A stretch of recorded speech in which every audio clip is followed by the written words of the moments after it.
তো যাই হোক, বিয়ারিশ হারামিতে আসি আমরা। বিয়ারিশ হারামি যখন উপরে হবে রেজিস্ট্যান্সে, তখন আমরা কোথায় নেব? ডাউনে। ডাউনে নেব।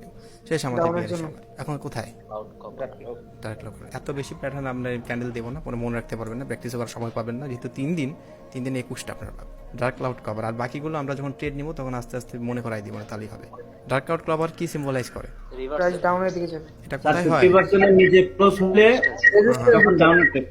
আচ্ছা আচ্ছা আচ্ছা, তাহলে অনেকে ট্রেড নিয়েছেন এখানে, অনেকে আপনারা? জি স্যার। জি স্যার, আমি করছিলাম। ক্যান্ডেলগুলো একটু পড়ি তো কি হয়।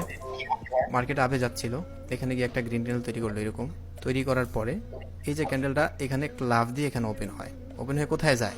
ওপরে যায়। উপরে। সেলার এন্ট্রি হয়, সেলার এসে এমনভাবে এন্ট্রি করে যে এটার 50% কি করে? ব্রেক করে।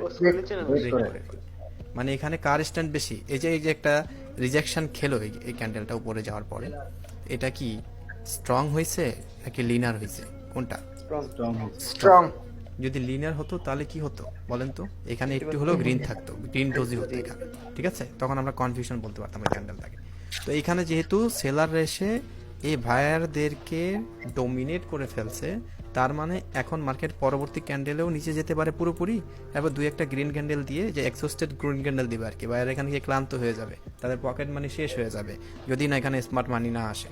তারপরে মার্কেট অবশ্যই কোথায় আসবে? ডাউনে আসবে। সো এখন এই যে কত মিনিট পরে ডাউনে আসে, আমি যদি কোটেক্সে ট্রেড নেই ওটিসিতে, তাহলে ওটিসিতে বসে বসে আমাকে দেখতে হবে যে এখানে যদি এরকম একটা প্যাটার্ন তৈরি হয়, কখন গিয়ে মার্কেট পুরোপুরি এরকম একটা মুভমেন্ট দেয়, এরকম একটা মুভমেন্ট কখন দেয়, এটা বসে বসে দেখতে হবে। আমি যদি সময় না দিলে আমি কি পারবো না, ঠিক আছে? এখানে সময় দিয়ে দেখতে হবে যে এই ক্যান্ডেলগুলো হলে কত মিনিট পরে মার্কেট বড় একটা মুভমেন্ট দিচ্ছে। ওকে, তারপরে এখানে দেখেন তো, এটা হওয়ার পরে মার্কেট এত বড় একটা মুভমেন্ট দিয়ে এখানে গিয়ে থেমে গেল, ঠিক আছে? এই বিষয়গুলো আমাদেরকে অবশ্যই মার্কেটের সময় দিয়ে বের করতে হবে, নাহলে কিন্তু আপনি পড়তে পারবেন না। না পড়তে পারলে আপনি ট্রেডিংটা শিখবেন না। যেহেতু অ্যাজ এ ক্যারিয়ার নেবেন তাই এত বলা হচ্ছে, নাহলে 2-3টা স্টাডি শেখাই দিতাম, ঠিক আছে? তাহলে আপনি ভালো প্রফিট করতে পারবেন। পোলাবেন কি করে, 7টা ট্রেড নিলে যদি 6টা উইন হয়, কয় জিন্দেগি হয়ে গেছে, ট্রেড শিখে ফেলছে।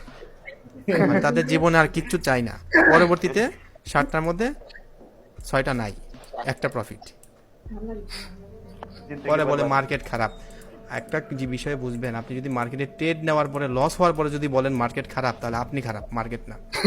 কে খারাপ? আমরা স্যার। আমি খারাপ। আপনি খারাপ দেখে ট্রেড নিচ্ছেন, এখন আপনার ফেভারে নাই, আপনি বলছেন মার্কেট খারাপ। আরে ভাই, মার্কেট খারাপ এটা যদি আপনি বুঝতেই পারতেন ট্রেড নেওয়ার আগে আপনি বুঝতে পারতেন, রাইট? জি স্যার। আমাদের টার্গেট হচ্ছে যে আমরা এই যে এগুলো এত কষ্ট করতেছি অনলি 2%-এর জন্য। কি 2%? এই 2% কি বানাবে একদিন ক্লাসে, সাইকোলজি ক্লাসে দেখাবো না আমরা কি বানাইতে পারে আপনার জীবনে। এত লোভ করার দরকার নাই, আমাদের এত ইয়ে করার দরকার নাই। আচ্ছা, তো ডার্ক ক্লাউড কভার যখন এই যে রেজিস্ট্যান্স হবে সাদা হোয়াইট হয়ে গেল, তখন আমরা ডাউনে ট্রেড নেব। এখন কত মিনিটে আপনি ট্রেড নেবেন?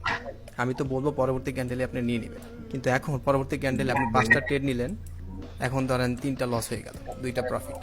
এখন 3টা যে লস হলো, এই 3টা লস হওয়ার পরের ক্যান্ডেলে কি, পরের ক্যান্ডেল কি আপে গিয়েছে? অর্থাৎ এইটাতে আপনার লস হলো, ধরেন এখানে বললাম যে ডাউনে নেবেন, এখন এখানে আপনার লস হলো, লস হওয়ার পরে মার্টিঙ্গেল এখানে কি আসছে? প্রফিট আসছে। এটা তো আপনাকে দেখতে হবে, এটা দেখতে হবে যে পরবর্তী ক্যান্ডেল কি হচ্ছে এখানে। দেখলে আপনি নতুন একটা স্ট্র্যাটেজি নিজে বিল্ড করতে পারবেন নিজের জন্য, নিজের পার্সোনালের জন্য। তাহলে তো আপনি এই যে স্টাডি করে ফাইনালি এবিসিডি শিখাই দিলাম, এখন এবিসিডিতে পড়ে আছেন, এখন বি এ ডাবল এল বল এটা আপনি বানাইতে পারতেছেন না, তাহলে তো ঝামেলা, তাই না? এই কারণে আপনি মার্কেটে বসে বসে দেখতে পারবেন। শেষে তো আমার M6 আছে, সেটা তো আমি চেষ্টা করবো আপনাদেরকে দিয়ে দেওয়ার জন্য, যে তার জন্য আর দরকার নেই ইনশাল্লাহ। তো এখন এই কষ্টটা আপনাদের করতে হবে ভাইয়া, বুঝতে পেরেছেন?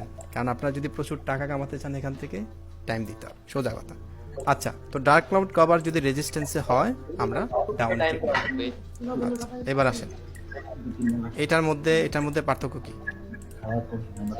এটা বিয়ারিং লাইন আর একটা উল্টা হয়ে যাবে। এখন এই যে নাম যদি আপনি মনে রাখতে চান, আপনার কাছে মনে হবে ক্যান্ডেলস্টিক প্যাটার্ন অনেক কঠিন, আপনি প্যাটার্নটা মনে রাখবেন। এই যে সেম ডার্ক ক্লাউড কভারের মতো, এইটার যে ক্লোজ যে প্রাইসটা, এটার থেকে এটার লাভ দিয়ে উপরে ওপেন হবে। এটা যেমন উপরে গিয়েছিল, ও যে নিচেরটা যেটা বিয়ারিশে হয়, সেটা কি কোথায় যাবে? ডাউনে যাবে। আমরা দেখি তাহলেই হবে। এই যে এই প্রাইসটা কোথায় ওপেন হয়েছে? উপরে। ক্লোজ হয়েছে কোথায়? নিচে। আচ্ছা, নিচে যাওয়ার পরে এখানে লাভ দিয়ে আবার ক্যান্ডেলটা ওপেন হয়েছে, তাই তো? ওপেন হয়ে কোথায় আসলো? এই পর্যন্ত আসলো। এটা কি? লো। এখান থেকে গিয়ে এটা 50% ক্রস করেছে। এই পুরো ঘটনাটা কোথায় ঘটতেছে? এখানে? সাপোর্ট। নাকি এখানে? সাপোর্টে সাপোর্টে সাপোর্টে হচ্ছে। তো সাপোর্টে যখন এই ঘটনাটা ঘটবে আমরা কোথায় ট্রেড নেব? আপের জন্য। এখন এই যে অ্যানালাইসিস, এই যে এটা কে বলছে জানেন? জাপানিজ। তারা ক্যান্ডেলস্টিক প্যাটার্ন তৈরি করছে এবং এটা যুগ যুগ ধরে চলে আসতেছে, এই প্যাটার্নগুলো যুগ যুগ ধরে চলে আসতেছে। ওকে,